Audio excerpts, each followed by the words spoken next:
waxyaabaha kaabi kara waxaa ugu horeeya shuruucda iyo siyaasadaha. Shuruucda oo ay kaga baahannahay golaha shacabka iyo aqalka sare ama baarlamaanka Soomaaliya. sidaa la wada socotaana 2 sharciba baarlamaankii hore waa la keenay, waxaana ka mid ahaa sharciga dagaalka argagixisada oo akhrin koowaad maray iyo sharciga xakamaynta hubka oo isagana akhrin koowaad maray, laakiin u baahnaa waxyaabo badan oo wuxuu ahaa input ah in la geeyo iyo khibrado badan iyo talooyin badan in la geeyo si ay u suura gasho in la fuliyo. waxaa kaloo dhankeena Soomaaliya aan diyaar u nahay inaan siyaasadahaasi iyo shuruucyadaasi fulino annagoo marayna waddan kastoo xaqiijin karta himilada aan ka leenahay xakamaynta hubkana inuu ku jiro gacanta sharciyada u leh. intaa markii laga soo tago walaalaha baatnarka ah ee markastaba garab taagan Soomaaliya, taageerada la garab taagan waxaan ka doonayna waxa weeyaan ugu horeyn, maadaama ay jirto Soomaaliya dowlado fara badan oo laga yaabo inay similas ay wadaagaan waxyaabo badan oo hadda dhanka hubka ah ama Afrika ha noqdeen ama meel kaloo dunida kale ha noqdeen, inay khibrad badan runtii u leeyihiin waxyaabaha maanta aan ka hadlayno. khibradaasi waa kaga baahannahay inay u kordhiyaan. waxaan kaloo u baahannahay dhanka tababarka sidii howshaasi loo fulin lahaa. waxaan kaloo u baahannahay sidoo kale dhanka dhaqaalaha oo maanta Soomaaliya xaaladda ay ku jirto marka loo fiiriyo aan saamaxayn inay wax badan arrintaas iyada ka qabato.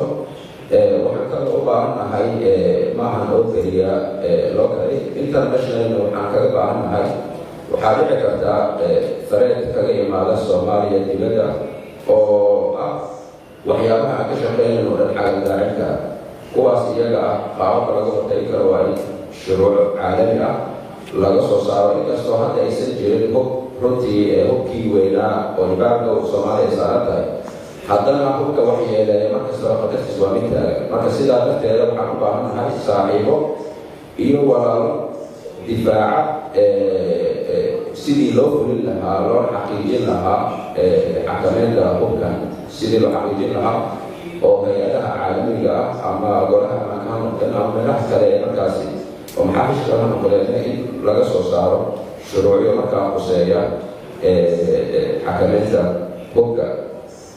waxaan kaloo u dardaarmay kuna fogaadinayaa mushkiladda sideedaba waxaa yaqaanaa cidda ay haysato, xogtana iyada ayay arkaadaan.